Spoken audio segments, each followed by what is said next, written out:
Teacher took my daughter's phone, which she is allowed to have. I had to write this bit to get it off my chest. I hope this is the right place to do this as it is not resolved yet, so waiting might suffice too. Otherwise I can remove it. My daughter of 13 is autistic with selective mutism. She can join regular school programs with a few adaptations. One of them is that she can keep her phone with her at all times as she uses it to communicate through writing. If she can use her laptop, she will, but if not, she is allowed to use her cell phone because that is the fastest way for her. There are some conditions to it, like no social media and only actually using it if the teacher approves it.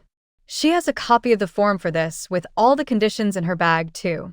They assured us it would all be fine and that her agreed needs would be met. We were very happy with that because she loves it at regular education. She spent a brief time in special education and she grew very stressed there because everyone is too different. In regular education, she can see the logic in the people, as she puts it. Today they had an internet outage and she had to do some work on paper. Since her laptop wasn't used in class, she had her cell phone on her desk, as per the agreement. This led to the teacher taking it due to the school's no phones policy.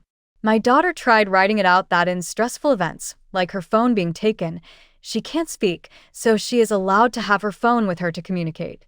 In her opinion, she was not using it.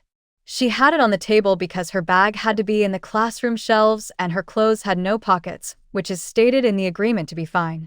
The teacher didn't believe it and said that he would check it in the student monitoring system once the internet started working again. Until he could check it, he would hold her phone in his desk. She could pick it up once the internet started working and he could check it, or when she went home. She made a last attempt to write and sign. She learned sign language due to her mutism, to ask if she could grab her bag to show the form, but the teacher wasn't willing to budge. She let me know that he seemingly told her that if she wants to sign, she should go to a school for the deaf. Her solution to turn on her phone's Wi-Fi so he could access the internet and check also gained her some comments saying she should stop trying to know better. Throughout the day, he never wanted to take the time to look at the form. She still had classes and there still was no internet, so he wasn't handing anything back. She couldn't go home, however, because my husband would pick her up after he got a message saying she had all of her classes for the day.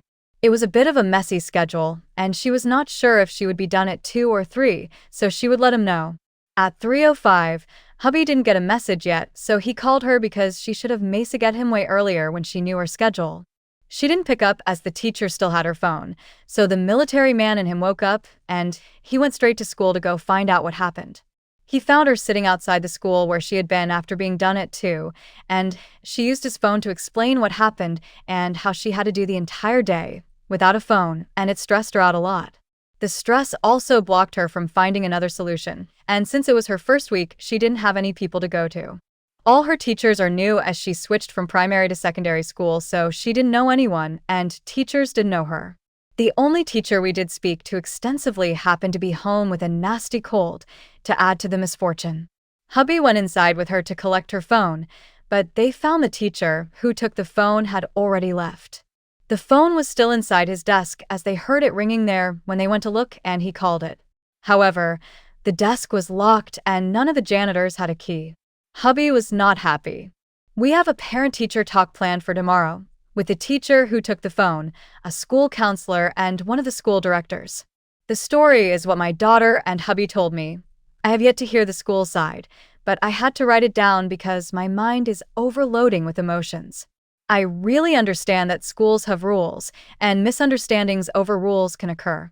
As this so far shows that the root of any misunderstanding is a miscommunication. The mother in me is still very angry and a bit regretful despite me also understanding that this is just that, a miscommunication that is caused by a larger chain of unlucky events. A similar event happened a few years back at her primary school. She was able to gather the courage to go back to class the next day because one of her 2 favorite teachers there helped her. Today she signed "I hate school," while she usually spent extra hours at school because she loved it so much. Update. Thank you all for taking the time to read my post and your messages. I apologize for not being able to reply to them all. My daughter returned to her cheerful self after getting some time alone. She started the day yesterday with a chemistry and physics class where the teacher, different teacher than the one who took her phone, entertained them with various demonstrations while the internet was down. She was mostly impressed by him letting flames dance to music. So it was not a fully negative day. We had a talk at school. The reasons given were a substitute teacher who wasn't fully informed on all kids, and they relied on the online systems to inform him, and as the internet failed, he had no way to know beforehand. He agreed he might have turned too much to rule enforcement and forgot that he was dealing with children. As for the phone, he mentioned he did look for her after her last class, but he couldn't find her. She was sitting outside at the time. He made the assumption she left, and thus he left the phone in the desk drawer for safekeeping. He mentioned that it might not have been the best solution.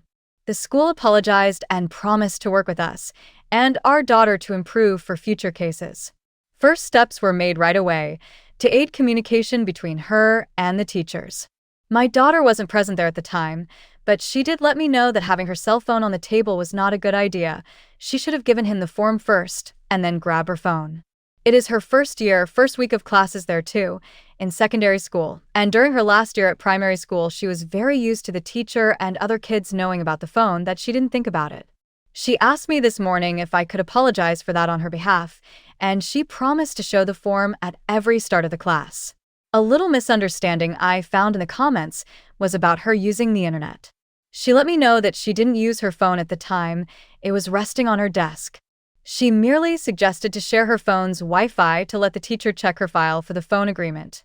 The counselor has given her a traffic light, basically a picto with one side green and a talking face on it, and on the other side red with a muted face. They have used the concept with students with anxiety before, for them to signal when they are okay and when they are overstimulated. It is a tool most teachers recognize, so she offered it for my daughter to try, which she happily accepted. My daughter was very happy with it and proudly mentioned at home that she spent the whole day on green today because she learned a lot and loved that. Monday, she will have an appointment to build a more extensive plan. Edit. I forgot to mention about his comment towards my daughter's sign language. He agreed it was very insensitive and said that he spoke without thought as he thought that she was pretending sign to mock the silence rule. The director was not happy about the comment and very much understood our frustration. The teacher and director apologized.